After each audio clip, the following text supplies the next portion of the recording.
présenter le cours de diarrhée infectieuse. Donc pour le plan de cours, c'est l'introduction, la physiopathologie, puis éliminer les causes non infectieuses de diarrhée, puis on va commencer la conduite à tenir par les situations d'urgence, puis le diagnostic positif, et puis les examens complémentaires, puis on va détailler certaines étiologies selon les syndromes. Bon, commençons par l'introduction. Donc, diarrhée, c'est une élimination de quantité anormale des sels et de l'eau, supérieure à 3 grammes par jour. Aiguë, c'est-à-dire inférieure à 2 semaines. Et lorsqu'elle est élevée, elle est d'origine infectieuse dans la majorité des cas. Et elle est spontanément résolutive, nécessite qu'un traitement symptomatologique. On a des situations d'urgence telles que la déshydratation aiguë, sepsis grave, syndrome pseudo-occlusif, diarrhée de retour d'une zone de palestre. Donc on a 4 situations d'urgence: la déshydratation aiguë, la sepsis, syndrome pseudo-occlusif et diarrhée de retour d'une zone de palais. Il faut être attentif dans la prescription de l'opéramide parce qu'il est contre-indiqué dans 2 situations. La première, c'est diarrhée fébrile et ou sanguinolente. La deuxième, c'est avant l'âge de 30 mois. Donc la coproculture aussi, il a certaines indications. On ne fait pas systématiquement la coproculture. Il est indiqué devant diarrhée fébrile, immunodépression, signe de gravité et retour tropical. 4 situations. Puis devant toute diarrhée survient pendant ou 2 mois ou dans 2 mois suivant le traitement. L'antibiotique doit faire donc toute diarrhée survient pendant 2 mois de traitement d'antibiotiques.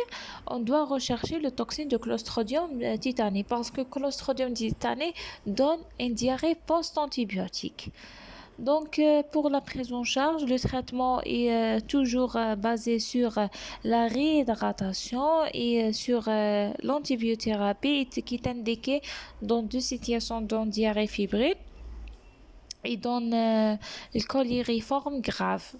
Donc, la prévention de la transmission croisée repose sur l'hygiène, notamment lavage des mains. Ici, on veut dire un mot sur le TIAC, malgré je vais détailler TIAC dans un cours à part. Donc, on dit que TIAC est en moins de cas d'une symptomatologie généralement digestive dont on peut rapporter la même d'origine alimentaire. Et on a 3 causes de TIAC principales, sont Salmonella, Staph aureus et Bacillus cereus.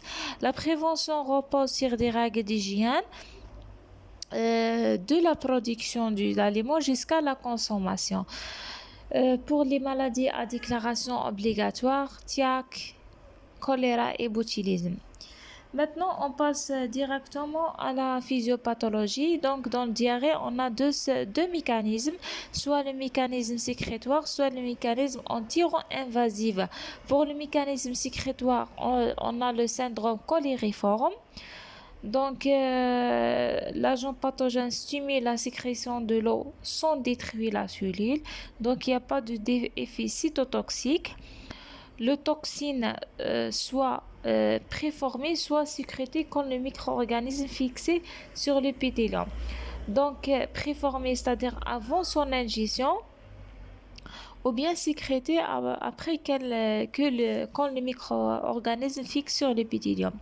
Donc, le toxine entraîne la sécrétion de l'eau et des électrolytes par des cellules épithéliales du grêle sans lésion anatomique.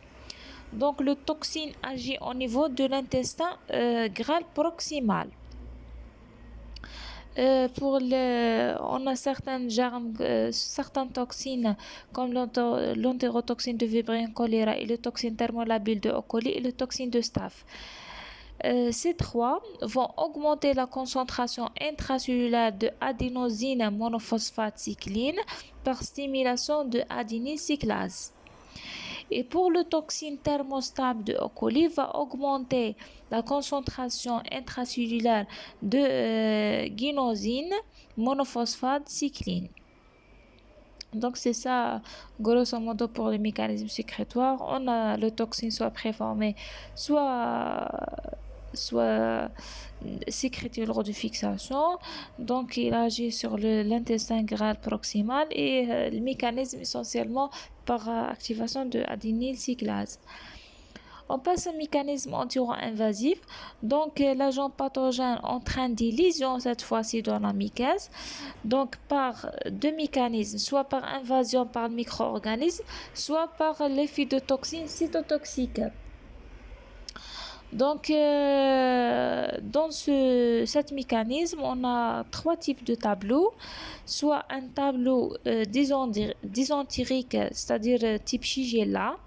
Donc, dans ce cas, elles s'envahissent les cellules épithéliales et s'y multiplient jusqu'à leur destruction et entraînent une réaction inflammatoire intense, expliquant la présence du sang et du glaire et du pus dans les salles, généralement associé à une fièvre, lésion siège au niveau du côlon. Deuxième type, c'est les bactéries type Salmonella ou Yersinia qui est responsable du syndrome gastro-entérique. Donc, elles traversent l'entérocyte et la muqueuse sans la détruire et pénétrer dans les tissus lymphoïdes, semi-queux et dysentériques, ou se multiplient au sein des macrophages et donnent une réaction inflammatoire.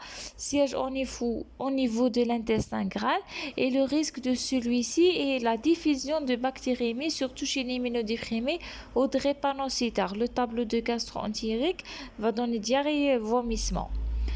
Le dernier tableau, c'est diarrhée type Clostridium difficile, sécréter les toxines, les cytotoxines, toxines A et B, aussi toxines binaires, donc capables de désorganiser la cytosquelette des cellules épithéliales digestives et entraînent leur apoptose. Donc c'est ça grosso modo. Dans les mécanismes enturo-invasifs, on a trois types, soit de type syndrome dysentérique à Shigella, ou bien gastro-entérique à Salmonella Yersinia, ou bien Clostridium difficile.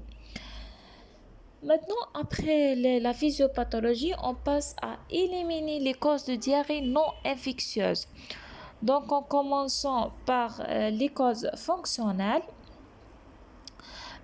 Donc, c'est la colopathie, les causes de diarrhée après la constipation. Les causes médicamenteuses, les ANS, les laxatifs et les antibiotiques. Les MICI, c'est le crânio, l'RCH. Syndrome de malabsorption, c'est la maladie cœliaque. Cause tumorale, c'est le cancer du côlon. Et cause endocrinienne, c'est l'hyperthyroïdie. Maintenant, je vais passer aux situations d'urgence. Donc, les situations d'urgence, comme j'ai déjà cité dans l'introduction, on a 4 situations. Donc, en commençant par déshydratation aiguë, elle est sévère, elle est plus sévère lorsqu'elle s'accompagne du vomissement ou de fièvre. Si la diarrhée est plus intense, c'est surtout chez les nourrissons et les vieillards. Elle est intracellulaire et se manifeste par soif, sécheresse de la muqueuse buccale et conjonctivale, troubles de la vigilance pouvant aller jusqu'au coma.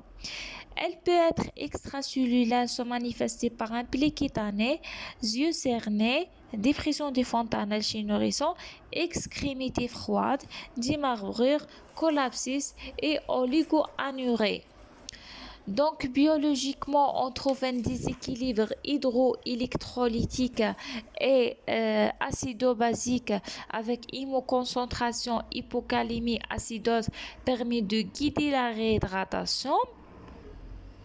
Donc, l'évaluation clinique de la déshydratation, c'était en fonction des signes cliniques et c'était en fonction les signes cliniques. Donc, l'OMS a rétabli un tableau qui on peut désigner soit absence de déshydratation, soit déshydratation modérée, soit sévère. Donc, l'A ou le B, C selon l'état général, le soif, la langue, les yeux, les larmes et le pli cutané. Dans ce cas de déshydratation, le traitement est suivant. et le traitement est symptomatique, soit la réhydratation par voie orale, soit par voie veineuse. Donc par voie orale, souvent le plus possible, considérer un apport hydrique associé glucose et électrolytes. Par voie veineuse, donc il y a des situations particulières lorsque la déshydratation supérieure à 8% du poids, des vomissements importants, collapsis et malade inconsciente. Donc la moitié du volume des pertes à corriger sur 6 premières et la reprise de la diurèse est témoin d'une correction du collapsis. Maintenant, en passant à la deuxième situation d'urgence, c'est le syndrome pseudo-occlusif. Donc, le tableau d'occlusion du côlon sans obstacle d'origine végétative. Elle est due à 3 situations, soit colite grave due à salmonelle, la shigella, bien clostridium difficile, soit une hypocalémie, soit prise de l'inhibiteur de la motricité intestinale dans les situations ou contre-indication de l'opyramide. Donc, ce tableau impose l'élimination de l'urgence chirurgicale. Le traitement va baser sur l'arrêt alimentaire et la mise en place d'un sonde gastrique en siphonnage. Troisième situation d'urgence, c'est le sepsis et les formes bactériémiques. Donc, cliniquement, on va les stadifier par les critères de sepsis grave. Donc, le terrain, ici, on trouve souvent un terrain d'immunodéficience, de drépanocytose, un neutropénie ou bien sujet âgé. Donc, la prise en charge s'effectue par des hémocultures associées à la copriculture, des antibiotiques IV par C3G ou fluoroquinone, plus ou moins aminoside, plus ou moins la métronidazole. Dernière situation d'urgence, c'est le diarrhée fébrile au retour d'un pays d'endémie.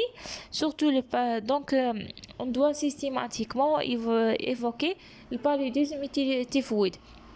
Paludisme, on va pratiquer un frottis sanguin goutte épaisse, et pour la typhoïde, on va pratiquer des hémocultures et des coprocultures. Donc, après les situations d'urgence, il y a des critères d'hospitalisation qui sont l'âge inférieur de 3 mois, décompensation d'une comorbidité, vomissement rendant la réhydratation impossible, déshydratation plus de 8% du poids, un collapsis, isolement au niveau ou bien le niveau social défavorable, des signes de sepsis grave, troubles de vigilance, diarrhée au retour d'un pied d'endémie palustre et dernièrement coliectasie. Maintenant, on passe au diagnostic positif qui est basé sur des éléments d'orientation, la clinique, la paraclinique. Puis, on passe pour le diagnostic étiologique. Donc, le plan du cours, après la physiopathologie, on a fait les situations d'urgence, critères d'hospitalisation, diagnostic positif, puis le diagnostic étiologique. Maintenant, on continue notre cours, le diagnostic positif. Donc, les éléments d'orientation, c'était la présentation clinique de diarrhée, le contexte du survenu, c'est-à-dire le contexte épidémiologique, les cas groupés, voyage, prise des antibiotiques ou bien comorbidité. Puis ici, on va détailler le syndrome cholériforme et le syndrome dysentérique et aussi le syndrome gastro-entérique. Donc pour le syndrome cholériforme, c'est le mécanisme sécrétoire va se manifester par une diarrhée aqueuse, profuse, odorée, avec risque de déshydratation fréquente sur un terrain de risque, c'est les nourrissons, le sujet âgé. Il n'y a pas de fièvre sauf dans le cas de déshydratation intracellulaire, les vomissements et douleurs abdominales inconstants. Pour le syndrome dysentérique ou le mécanisme invasif, on va trouver des selles nombreuses, afficales, glaireuses, sanguinolentes, parfois mycopyrillantes, associées à une douleur abdominale diffuse ou colique en cadre. Et dans ce syndrome, on va trouver des empreintes et des ténèbres. Les empreintes sont de douleurs abdominales accompagnées d'une contraction douloureuse et répétée du rectum avec des forts besoins. Les ténèbres anales sont de sensation douloureuse de la région anale avec des forts besoins. La fièvre normalement elle est présente, mais elle est absente dans le cas de elle est absente dans le cas de amébose colique. mais le reste, la fièvre est présente. On termine par le syndrome gastro-entérique. Donc, on trouve un diarrhée banale aspécifique avec douleur abdominale, plus ou moins de fièvre et de vomissement. Maintenant, on passe les examens complémentaires. Donc, les examens à discuter selon l'indication. On a des examens des selles et des autres examens. Donc, pour les examens des selles, renseignements cliniques indispensables pour guider le biologiste. Donc, on va commencer par la coproculture réalisée avant toute antibiothérapie. Il est indiqué dans le cas de diarrhée aiguë fébrile, TIAC fébrile, signe de gravité, retour des tropiques, immunodépression, diarrhée aiguë et chronique. Elle permet de identifier Salmonella sp, Shigella sp, Yersinia et Campylobacter. On peut aussi faire la recherche de virus par méthode de diagnostic rapide. C'est l'immunochromatographie à la recherche de rotavirus, norovirus, adénovirus. Est indiqué dans le cas d'épidémie en collectivité et diarrhée chez les immunodéprimés. Maintenant, parasitologie des selles, à réaliser à 3 reprises. Dans des situations, donc après un séjour dans un endémie en recherche du Giardia ou bien Entamoeba histolytica, chez les immunodépression à la recherche de Cryptosporidia et Microsporidia, et devant une diarrhée aqueuse chez les immunocompétents. On fait la parasitologie du sein. On termine par la recherche des toxines de Clostridium difficile. C'est une technique spécifique confirmée par PCR et l'indication c'est la prise des antibiotiques. D'autres examens qu'on peut le faire, c'est l'hémoculture si on a fièvre, bilan de retentissement de déshydratation de sepsis grave, on fait un FNAS, créatinine et bilan d'électrolytes ionogramme. On peut faire aussi un examen endoscopique, c'est la rectosigmoïdoscopie ou rarement la coloscopie, permet de visualiser une pseudomembrane en cas de Clostridium difficile et permet aussi de réaliser des biopsies.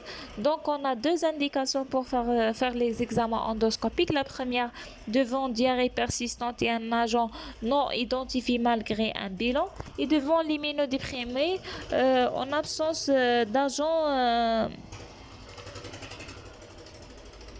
en absence des arguments d'identification. Donc, devant une diarrhée persistante et un agent non identifié, et devant une immunodépression et absence d'identification, bien sûr. Dans ce cas, on fait l'endoscopie. Maintenant, on passe au diagnostic étiologique. Donc, les étiologies vont classer selon le syndrome, soit cholériforme, soit dysentérique et autres aussi. Il y a des situations, on ne peut pas les classer. Donc, en commençant par syndrome cholériforme, on a les étiologies, on a le choléra, on a E. coli entérotoxinogène, Thuristin, et on a les virus et certaines... et on a les situations de TIAC. Donc, en commençant par choléra, on trouve des arguments épidémiologiques. On dit que Vibrio choléra vit dans l'eau 100 mètres des estuaires. Donc, les souches épidémiques sur ovaires sont 0,1 et 0,139 trouvées dans l'Inde et Bangladesh. L'homme est le seul réservoir. L'immunité conférée par choléra est de courte durée. Cliniquement, l'incubation est de quelques heures jusqu'à 5 à 6 jours, manifestée par diarrhée profuse en eau de riz afficale d'odeur fade, entraîne des pertes hydriques entre 10 à 15 litres par jour, qui va entraîner une déshydratation globale, collapsus, anurie, vomissement et hypocalémie. Donc, pour la microbiologie, donc l'examen à l'état frais des selles permet de voir une petite bacille gram négative incurvée envergure, très mobile, le diagnostic confirmé par la culture. Pour la prophylaxie, donc on fait un isolement des malades, décontamination des selles et du vomissement au eau de javel, mesure hygiène par lavage des mains et vaccination anticolérique. C'est ça. Donc, deuxième étiologie, c'est E. coli entérotoxinogène, ou bien ce qu'on appelle Thuristas. Donc, cause de diarrhée des voyageurs, c'est Thuristas. Donc, agissant par l'intermédiaire de l'air entérotoxine thermolabile ou bien thermostable, provoquer des diarrhées colériformes hydriques de l'air abdominal régressant en 2 à 4 jours. Le diagnostic basé sur le PCR des jeunes des entérotoxines. Puis, on a les virus, rotavirus, norovirus, surtout chez les enfants, bénigne et très contagieuse. Donc, chez les enfants moins de 2 ans, associé à une bronchiolite, le diagnostic basé sur recherche du virus et du sel. On a certaines germes qui sont responsables du TIA qui donnent un syndrome cholériforme, sont Staph aureus, Clostridium perfringens et Bacillus cereus. On passe au syndrome dysentérique. On a les germes, soit shigellose, soit l'amébose hépatique. C'est ça. Puis, donc, le shigellose, on a 4 espèces. Shigella dysenteria, Shigella sonnet et Shigella boigigae. Donc, l'homme est le seul réservoir. Un faible inoculant peut entraîner l'infection. Donc, Shigella dysenteria sont pathogènes par leur caractère entéro-invasif, lié à premièrement l'existence de plasmides et deuxièmement la sécrétion de toxines Shigatox. Donc, l'incubation est entre 2 à 5 jours. Le tableau fièvre plus syndrome dysentérique. Dans les formes sévères, on trouve des manifestations neurologiques et bactériennes rares. Le diagnostic se fait par la coproculture. Donc, ça. Puis, deuxième étiologie, c'est l'amébocolique. Donc, on trouve ici la notion de séjour prolongé en zone tropique due à Entamoeba histolytica. Troisième cause, c'est E. coli producteur de shigatoxine. Donc, les E. coli producteurs de shigatoxine sont deux, entéro-hémorragiques et entéro-agrégatifs. Donc, le porteur de gène STXA, portage de 99% homologue avec Shigella dysenteria. Entraîne diarrhée hémorragique qui peuvent se compliquer surtout chez les enfants en chie. Maintenant, on passe au syndrome. Donc, dans le syndrome dysentérique, on a shigellose, amébose et on a E. coli producteur de Shiga, toxine. On termine, pour le syndrome gastro-entérique, on a Salmonella enterica notifié. Donc, la dose infectante est entre 10 puissance 2 et 10 puissance 3. La contamination se fait par consommation d'aliments crus ou insuffisamment cuits, les volailles et les œufs, cause plus fréquente de TIAC. On a le Campylobacter jejuni et présente dans le tube digestif de plusieurs animaux, en particulier les oiseaux, les volailles. Donc l'incubation en train de 3 jours, manifestée par fièvre, diarrhée, douleur abdominale. Parfois donné syndrome de Guillain-Barré qui peut survenir à 3 semaines plus tard. Le diagnostic par la coproculture et l'évolution spontanée. Puis, on a Yersinia, soit enterolytica, soit pseudo-tuberculosis, présentée dans les aliments végétaux bien viande. Cette espèce capable de multiplier à température basse, donc manifestée par fièvre de l'air abdominal qui entraîne un syndrome pseudo-appendiculaire. Secondairement peut apparaître un syndrome post-infectieux traduit par soit érythème, soit oligoarthrite réactionnelle. Le diagnostic se fait par la coproculture. Donc, autres étiologiques, on ne peut pas les classer ni dans le syndrome cholériforme, ni dysentérique, ni gastro-entérique. Bon, qu'est-ce qu'on a? On a le E. coli entéropathogène cette fois-ci. Donc, elle est cause de gastro-entérite infantile. Leurs caractères de pathogénicité sont sous la dépendance d'un locus polygénique du gène AUE qui entraîne une lésion d'attachement effacement au niveau de microvillosité des entérocytes. On a aussi la diarrhée post-antibiotique de Clostridium difficile. Donc, surtout lorsqu'il est les antibiotiques administrés par voie entérale, le mécanisme évoqué un déséquilibre de la flore intestinale euh, lié à des du trouble donc le diarrhée peut aussi conséquence d'une pullulation de Clostridium difficile, bacille gram-positif, anaérobie, toxinogène, toxine A et B. La forme plus grave, c'est colite pseudomembraneuse. Dernièrement, les diarrhées au cours du sida sont des diarrhées chroniques et des causes multiples. Donc, on termine le cours par la prise en charge. Donc, la prise en charge pour les diarrhées sécrétoires, c'est la réhydratation. Pour les diarrhées invasives, c'est la réhydratation et l'antibiotique. Pour la réhydratation par voie orale, apport hydrique plus glucose plus électrolytes. Donc, on passe par voie IV. Les indications sont claires, soit déshydratation plus de 8% du poids et vomissement important ou bien signe de gravité. 50% dans les 6 premières heures va passer et le 50% dans les 18 heures qui restent. Donc, deuxième notion de la prise en charge, c'est la réduction de l'intensité de diarrhée.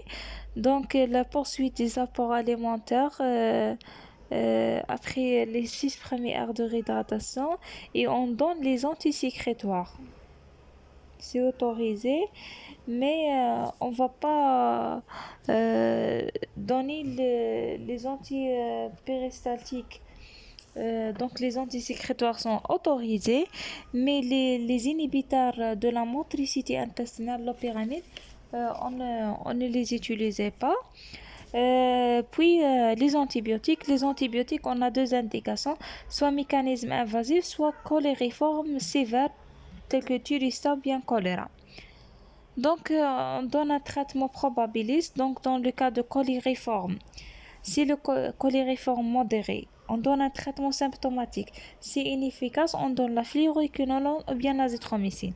Si cholériforme sévère, on donne la fluoroquinolone pendant 3 à 5 jours ou bien l'azithromycine, plus un traitement symptomatique.